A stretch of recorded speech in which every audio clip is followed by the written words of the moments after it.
ಯಾವುದೇ ಚಿತ್ರ ರಿಲೀಸ್ ಆಗಲಿ, ಕನ್ನಡದಲ್ಲಾಗಲಿ ಬೇರೆ ಭಾಷೆಯಲ್ಲಾಗಲಿ, ಆ ಚಿತ್ರದ ಯಶಸ್ಸು ಯಾವುದ್ರ ಮೇಲೆ ನಿಂತಿರುತ್ತೆ ಅನ್ನೋದನ್ನ ನಾವು ನೋಡಬೇಕು ಅಂತಂದರೆ ಚಿತ್ರದ ಕಲೆಕ್ಷನ್ ಮೇಲೆ ನಿಂತಿರುತ್ತೆ. ಡೆವಿಲ್ ವಿಚಾರದಲ್ಲಿ ಇದು ಸುಳ್ಳಾಗಿದೆ ಅಂತ ಹೇಳ್ಬೋದು. ಯಾಕಪ್ಪ ಸುಳ್ಳಾಗಿದೆ ಅಂತ ಹೇಳಿದ್ರೆ, ಇನ್ನು ಡೆವಿಲ್ ಚಿತ್ರದ ಶೋಗಳ ಸಂಖ್ಯೆ ಇಷ್ಟೊಂದು ಅಂದರೆ ಗಣನೀಯವಾಗಿ ಡೇ ಬೈ ಡೇ ಇಷ್ಟೊಂದು ಕಮ್ಮಿ ಆಗೋದಕ್ಕೆ ಕಾರಣ ಏನು ಅನ್ನೋದನ್ನ ನಾವು ನೋಡೋದಾದ್ರೆ, ಬುಕ್ ಮೈ ಶೋದಂತಹ ದೊಡ್ಡ ಬುಕಿಂಗ್ ಅಪ್ಲಿಕೇಶನ್ಗಳಲ್ಲೂ ಸಹ ರಿವ್ಯೂ ಹಾಗೂ ರೇಟಿಂಗ್ ಡೆವಿಲ್ ಸಿನಿಮಾಗೆ ಇರಲೇ ಇಲ್ಲ. ಯಾವ ಸಿನಿಮಾದಿಂದ ಸಿನಿಮಾ ಚಿತ್ರರಂಗದ ಅಥವಾ ಚಿತ್ರಮಂದಿರದ ಮಾಲೀಕರಿಗೆ ಹೆಚ್ಚಿನ ದುಡ್ಡು ಸಿಗುತ್ತೋ ಆ ಸಿನಿಮಾವನ್ನ ತೆಗೆದುಕೊಂಡು ಬಂದು ಮಾಲೀಕರು ಹಾಕ್ತಾರೆ. ಇವತ್ತಿಂದ ಡೆವಿಲ್ ಚಿತ್ರಕ್ಕೆ ನಿಜವಾದಂತಹ ಅಗ್ನಿ ಪರೀಕ್ಷೆ ಎದುರಾಗುತ್ತೆ ಅಂತಂದ್ರೆ ತಪ್ಪಾಗಲ್ಲ. ಹಾಯ್, ಎಲ್ರಿಗೂ ನಮಸ್ಕಾರ. ನೀವು ನೋಡ್ತಾ ಇದ್ದೀರಾ ಸ್ಪೀಡ್ ಪ್ಲಸ್ ಕರ್ನಾಟಕ. ನಾನು ನಿಮ್ಮ ಮಂಜುಗೌಡ. ಇವತ್ತಿಗೆ ಡೆವಿಲ್ ಚಿತ್ರ ರಿಲೀಸ್ ಆಗಿ 5 ದಿನ. ಗುರುವಾರ ಅಂದರೆ ಇದೇ ತಿಂಗಳ 11ನೇ ತಾರೀಕು ಸಿನಿಮಾ ರಿಲೀಸ್ ಆಗಿತ್ತು. ಸಿನಿಮಾದ ಮೇಲೆ ಸಿಕ್ಕಾಬಟ್ಟೆ ದೊಡ್ಡದಾದಂತಹ ಎಕ್ಸ್ಪೆಕ್ಟೇಷನ್ ಇತ್ತು ಅವರ ಅಭಿಮಾನಿಗಳಲ್ಲಿ. ಕಾರಣ ಸಾಕಷ್ಟಿದೆ. ಆ ಎಲ್ಲ ಕಾರಣಗಳನ್ನು ಪದೇ ಪದೇ ಹೇಳುವ ಅವಶ್ಯಕತೆ ಇಲ್ಲ. ಹಾಗಾಗಿ ಆ ಕಾರಣಗಳು ಏನು ಅನ್ನೋದು, ಅಂದರೆ ಎಕ್ಸ್ಪೆಕ್ಟೇಷನ್ ಜಾಸ್ತಿ ಆಗೋದಕ್ಕೆ ಕಾರಣಗಳೇನು ಅನ್ನೋದು ನಿಮಗೆ ಗೊತ್ತು. ಇದ್ರ ಜೊತೆಗೆ ಚಿತ್ರರಂಗದ ವಿಚಾರಕ್ಕೆ, ಚಿತ್ರರಂಗದ ಟ್ರ್ಯಾಕ್ ರೆಕಾರ್ಡ್ನ ಕಡೆಗೆ ಬರೋದಾದರೆ, ದರ್ಶನ್ ಅವರ ಕೊನೆಯ ಸಿನಿಮಾ ಅಂದರೆ ಡೆವಿಲ್ಗಿಂತ ಮುಂಚೆ ಬಂದಂತಹ ಕಾಟೇರ ಚಿತ್ರ ಬ್ಲಾಕ್ ಬಸ್ಟರ್ ಹಿಟ್ ಆಗಿತ್ತು. ಒಳ್ಳೆಯ ಕಲೆಕ್ಷನ್ ಮಾಡಿಕೊಂಡಿತ್ತು. ಕರ್ನಾಟಕದ ಸಾಕಷ್ಟು ಥಿಯೇಟರ್ಗಳಲ್ಲಿ ದಾಖಲೆ ಮಟ್ಟದ ಪ್ರದರ್ಶನವನ್ನು ಸಹ ಈ ಚಿತ್ರ ಕಂಡಿತ್ತು. ಹಾಗಾಗಿ ಡೆವಿಲ್ ಚಿತ್ರದ ಮೇಲೆ ಸಿಕ್ಕಾಬಟ್ಟೆ ಎಕ್ಸ್ಪೆಕ್ಟೇಷನ್ ಜಾಸ್ತಿನೇ ಇತ್ತು.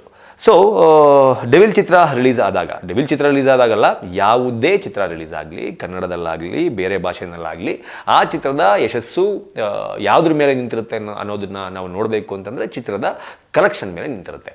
ಇಲ್ಲಿಯವರೆಗೂ ಸಹ ಡೆವಿಲ್ ಚಿತ್ರದ ಅಫಿಷಿಯಲ್ ಕಲೆಕ್ಷನ್ ರಿಪೋರ್ಟ್ ಎಷ್ಟು ಅಂದರೆ, ಕಳೆದ 4 ದಿನಗಳಲ್ಲಿ ಗುರುವಾರದಿಂದ ನಿನ್ನೆ ಭಾನುವಾರದವರೆಗೆ ಡೆವಿಲ್ ಚಿತ್ರ ಎಷ್ಟು ಕಲೆಕ್ಷನನ್ನು ಮಾಡಿಕೊಂಡಿದೆ ಎನ್ನುವಂತಹ ಒಂದು ಅಫಿಷಿಯಲ್ ರಿಪೋರ್ಟನ್ನು ಚಿತ್ರತಂಡ ಆಗಲಿ, ಹೀರೋ ಕಡೆಯಿಂದ ಆಗಲಿ ಅಥವಾ ಹೀರೋಯಿನ್ ಕಡೆಯಿಂದ ಆಗಲಿ, ನಿರ್ಮಾಪಕರ ಕಡೆಯಿಂದ ಆಗಲಿ ಅಥವಾ ಚಿತ್ರತಂಡದ ಯಾರದ್ದೇ ಕಡೆಯಿಂದ ಆಗಲಿ ಸಿನಿಮಾದ ಅಫಿಷಿಯಲ್ ಆಗಿರುವಂತಹ ಕಲೆಕ್ಷನ್ನ ರಿಪೋರ್ಟ್ ಸಿಕ್ಕಿಲ್ಲ. ಆದರೆ ಮೊದಲ ದಿನ ಅಂದರೆ ಗುರುವಾರ ಚಿತ್ರ ರಿಲೀಸ್ ಆದ ನಂತರ ಶುಕ್ರವಾರ ಒಂದು ಪೋಸ್ಟ್ ವೈರಲ್ ಆಗಿತ್ತು. ಆ ಪೋಸ್ಟನ್ನು ಕೂಡ ಶೇರ್ ಮಾಡಿದ್ದಂಥದ್ದು ದರ್ಶನ್ ಅವರ ಅಫಿಷಿಯಲ್ ಫ್ಯಾನ್ಸ್ ಪೇಜ್ ಆಗಿರುವಂತಹ ಡಿ ಕಂಪನಿ ಎನ್ನುವ ಒಂದು ಇನ್ಸ್ಟಾಗ್ರಾಮ್ ಪೇಜ್ನಲ್ಲಿ ಆ ಪೋಸ್ಟ್ ವೈರಲ್ ಆಗಿತ್ತು. 13.8 ಕೋಟಿ ರೂಪಾಯಿ ಕಲೆಕ್ಷನನ್ನು ಮಾಡಿಕೊಂಡಿದೆ ಮೊದಲ ದಿನ ಚಿತ್ರ ಎನ್ನುವ ಒಂದು ನಂಬರ್ಸನ್ನು ಡಿ ಕಂಪನಿಯ ಅಫಿಷಿಯಲ್ ಪೇಜ್ನಲ್ಲಿ ಹಾಕಿದರು. ಸೊ ಅಫಿಷಿಯಲ್ ಫ್ಯಾನ್ಸ್ ಪೇಜ್ ಆಗಿರೋದ್ರಿಂದ ಈ ಪೇಜ್ಗೆ ಸಾಕಷ್ಟು, ಅಂದರೆ ದರ್ಶನ್ ಅವರ ವಿಚಾರದಲ್ಲಿ ಸಾಕಷ್ಟು ಆಕ್ಸೆಸ್ ಇರೋದ್ರಿಂದ ಅವರು ಹೇಳಿದ್ದನ್ನು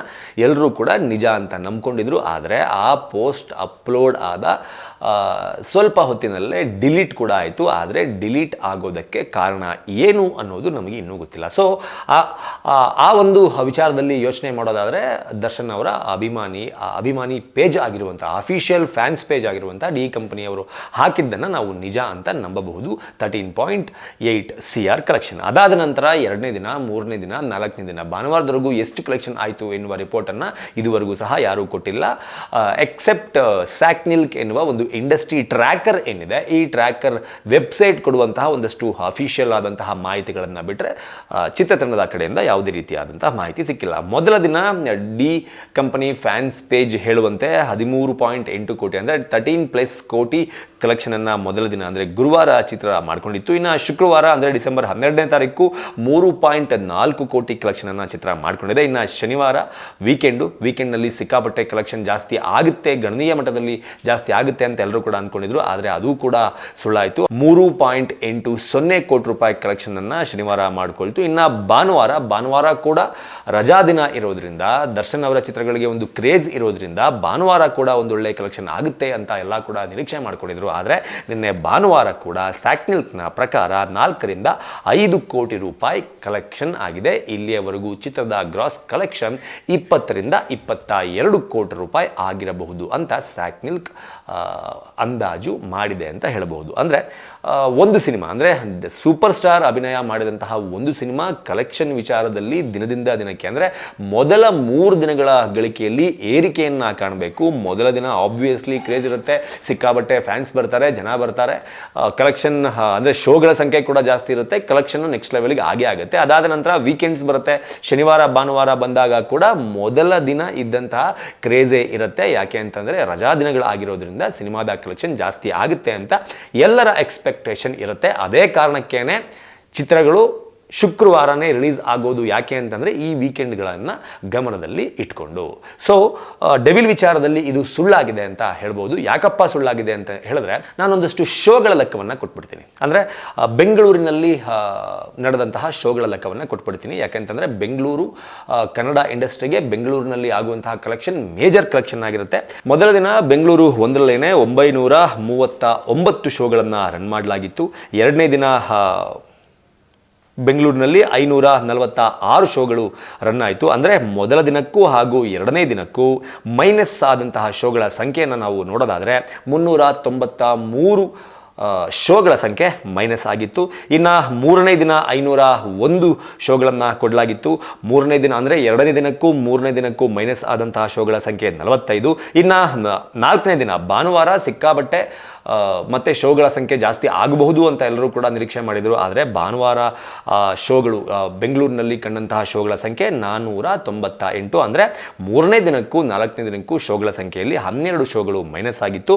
ಒಟ್ಟಾರೆ ಏನು ಗುರುವಾರ ಚಿತ್ರ ರಿಲೀಸ್ ಆಯಿತು. ಗುರುವಾರದಿಂದ ಭಾನುವಾರಕ್ಕೆ ಬರುವ ಅಷ್ಟೊತ್ತಿಗೆ 450ಕ್ಕಿಂತ ಹೆಚ್ಚಿನ ಶೋಗಳು, ಅಂದರೆ 939 ಶೋಗಳು ಮೊದಲ ದಿನ ಏನು ರನ್ ಆಗಿತ್ತು ಆ ಶೋಗಳ ಸಂಖ್ಯೆ ಭಾನುವಾರಕ್ಕೆ ಬರುವಷ್ಟೊತ್ತಿಗೆ 450ಕ್ಕೆ ಬಂದು ಹಿಡಿದಿದೆ. ಈ ಎಲ್ಲ ಕಾರಣದಿಂದಾಗಿಯೇ ಡೆವಿಲ್ನ ಕಲೆಕ್ಷನ್ನ ಮೇಲೆ ಇಷ್ಟೊಂದು ದೊಡ್ಡ ಮಟ್ಟದ ಹೊಡೆತ ಬಿದ್ದಿರೋದು ಅಂತ ಹೇಳಿದ್ರೆ ತಪ್ಪಾಗಲ್ಲ.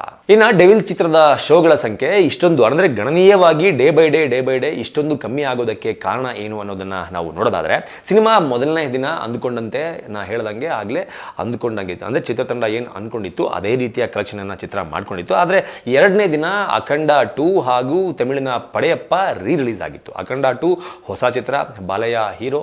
ಇನ್ನು ಪಡೆಯಪ್ಪ ರಜನಿಕಾಂತ್, ಸೂಪರ್ ಸ್ಟಾರ್ ರಜನಿಕಾಂತ್ ಅವರ ಸಿನಿಮಾ, ಅದು ರಿಲೀಸ್ ಆಗಿತ್ತು. ಈ ಎರಡೂ ಸಿನಿಮಾಗಳು ಕೂಡ ಎರಡನೇ ದಿನದ ಡೆವಿಲ್ನ ಅರ್ಧದಷ್ಟು ಶೋಗಳನ್ನು ಕಸಿದುಕೊಂಡ್ವು ಅಂತಂದರೆ ತಪ್ಪಾಗಲ್ಲ. ಇನ್ನು ಆಡಿಯನ್ಸ್ ಕಡೆಯಿಂದ ಒಂದಷ್ಟು ಮಿಶ್ರ ಪ್ರತಿಕ್ರಿಯೆ ಸಹ ವ್ಯಕ್ತವಾಗ್ತಾ ಇತ್ತು.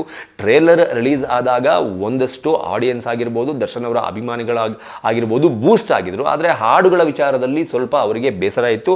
ಸಿನಿಮಾವನ್ನು ನೋಡಿಕೊಂಡು ಹೊರಗಡೆ ಬಂದಂತಹ ಸಾಕಷ್ಟು ಜನ ಅಭಿಮಾನಿಗಳು ಸಹ ದರ್ಶನ್ ಅವರ ನಟನೆ ಸೂಪರ್, ದರ್ಶನ್ ಅವರ ಸ್ಕ್ರೀನ್ ಪ್ರೆಸೆನ್ಸ್ ಸೂಪರ್, ದರ್ಶನ್ ಅವರು ಈ ಹಿಂದೆ ಮಾಡಿರದೇ ಇರುವಂತಹ ಪಾತ್ರವನ್ನು ಈ ಸಿನಿಮಾದಲ್ಲಿ ಮಾಡಿದ್ದಾರೆ. ಆದರೆ ಆ ಡೈರೆಕ್ಟರ್ ನಂಬರ್ ಕೊಡಿ, ಆ ಡೈರೆಕ್ಟರ್ ಹತ್ರ ನಾನು ಮಾತಾಡಬೇಕು ಅಂತ ನಿರ್ದೇಶಕರ ಮೇಲೆ ಒಂದಷ್ಟು ಕೋಪಗಳನ್ನು ಹೊರಹಾಕಿದ್ದನ್ನು ಸಹ ನಾವು ನೋಡಿದ್ದೀವಿ. ಇದು ಕೂಡ ಹೊಡೆತವನ್ನು ಕೊಟ್ಟಿರ್ಬೋದು.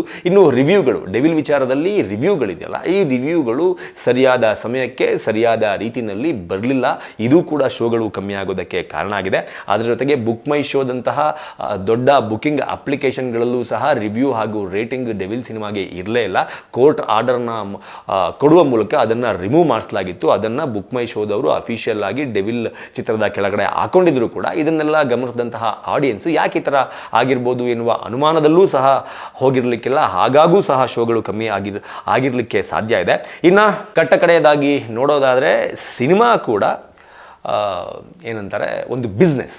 ಸಿನಿಮಾ ಕೂಡ ಒಂದು ಬಿಸ್ನೆಸ್ಸು. ಸಿನಿಮಾ ಥಿಯೇಟ್ರ್ಗಳನ್ನ, ಮಲ್ಟಿಪ್ಲೆಕ್ಸ್ಗಳನ್ನು, ಸಿಂಗಲ್ ಸ್ಕ್ರೀನ್ಗಳನ್ನು ಏನು ನಡೆಸ್ತಾ ಇದ್ದಾರಲ್ಲ, ಇವರು ಕೂಡ ದುಡ್ಡು ಮಾಡೋದಕ್ಕೆ, ಬಿಸ್ನೆಸ್ ಮಾಡೋದಕ್ಕೇ ಥಿಯೇಟ್ರನ್ನಾಗಲಿ ಅಥವಾ ಮಲ್ಟಿಪ್ಲೆಕ್ಸ್ಗಳನ್ನಾಗಲಿ ನಡೆಸ್ತಾ ಇರೋದು. ಸೊ ಯಾವ ಸಿನಿಮಾದಿಂದ ಚಿತ್ರರಂಗದ ಅಥವಾ ಚಿತ್ರಮಂದಿರದ ಮಾಲೀಕರಿಗೆ ಹೆಚ್ಚಿನ ದುಡ್ಡು ಸಿಗುತ್ತೋ ಆ ಸಿನಿಮಾವನ್ನು ತೆಗೆದುಕೊಂಡು ಬಂದು ಮಾಲೀಕರು ಹಾಕ್ತಾರೆ. ನಾನು ಆಗಲೇ ಹೇಳಿದ್ನಲ್ಲ, ಯಾಕಪ್ಪ ಅಂತಂದರೆ ಇದು ಕೂಡ ಒಂದು business. If in case devil ಸಿನಿಮಾದಿಂದ ಹೆಚ್ಚಿನ ಲಾಭ ಬರ್ತಾ ಇದೆ, ಹೆಚ್ಚಿನ ದುಡ್ಡು ಬರ್ತಾ ಇದೆ ಅಂತಂದರೆ ಯಾವ ಚಿತ್ರಮಂದಿರದ ಮಾಲೀಕನೂ ಕೂಡ ಅದನ್ನು ಟಚ್ ಮಾಡೋದಕ್ಕೆ ಹೋಗಲ್ಲ. ಇಫ್ ಇನ್ ಕೇಸ್ ಡೆವಿಲ್ಗಿಂತ ನಮಗೆ ಅಖಂಡ 2ನಲ್ಲಿ ಜಾಸ್ತಿ ಸಿಗುತ್ತೆ, ಅಥವಾ ಪಡೆಯಪ್ಪದಲ್ಲಿ ಜಾಸ್ತಿ ಸಿಗುತ್ತೆ, ಅಥವಾ ಕನ್ನಡದ ಇನ್ನೊಂದು ಯಾವುದೋ ಸಿನಿಮಾದಿಂದ ಜಾಸ್ತಿ ನಮಗೆ ಶೇರ್ ಬರುತ್ತೆ ಅಂತಾದರೆ ಆ ಚಿತ್ರಮಂದಿರದ ಮಾಲೀಕ ಅಥವಾ ಆ ಮಲ್ಟಿಪ್ಲೆಕ್ಸ್ನ ಮಾಲೀಕ ನಿಜವಾಗ್ಲೂ ಆ ಚಿತ್ರಗಳನ್ನು ಹೊರತುಪಡಿಸಿ ಬೇರೆ ಚಿತ್ರಗಳಿಗೆ ಹೆಚ್ಚಿನ ಶೋಗಳನ್ನು ಕೊಡೋದಕ್ಕೆ ಮುಂದಾಗ್ತಾನೆ, ಜಸ್ಟ್ ಬಿಕಾಸ್ ಆಫ್ ಮನಿ. ಯಾಕಪ್ಪ ಅಂತಂದರೆ ಸಿನಿಮಾ ಕೂಡ ಒಂದು ಬಿಸ್ನೆಸ್. ಇದು ಕೂಡ ಡೆವಿಲ್ ವಿಚಾರದಲ್ಲಿ ಶೋಗಳ ಸಂಖ್ಯೆ ಗಣನೀಯವಾಗಿ ಕಮ್ಮಿ ಆಗಿರೋದಕ್ಕೆ ಕಾರಣ ಆಗಿರಬಹುದು. ಇನ್ನು ಇವತ್ತಿಂದ, ಅಂದರೆ ಇವತ್ತು ಸೋಮವಾರ, ಇವತ್ತಿಂದ ಡೆವಿಲ್ ಚಿತ್ರಕ್ಕೆ ನಿಜವಾದಂತಹ ಅಗ್ನಿ ಪರೀಕ್ಷೆ ಎದುರಾಗುತ್ತೆ ಅಂತಂದರೆ ತಪ್ಪಾಗಲ್ಲ.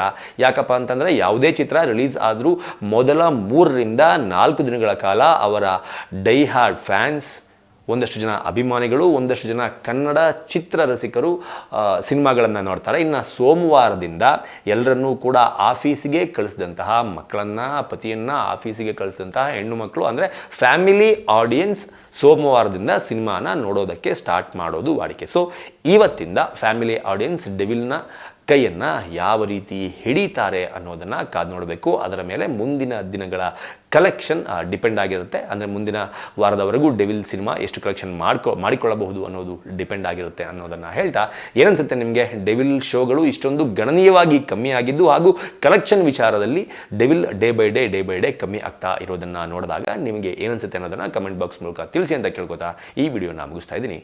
ನಮಸ್ಕಾರ.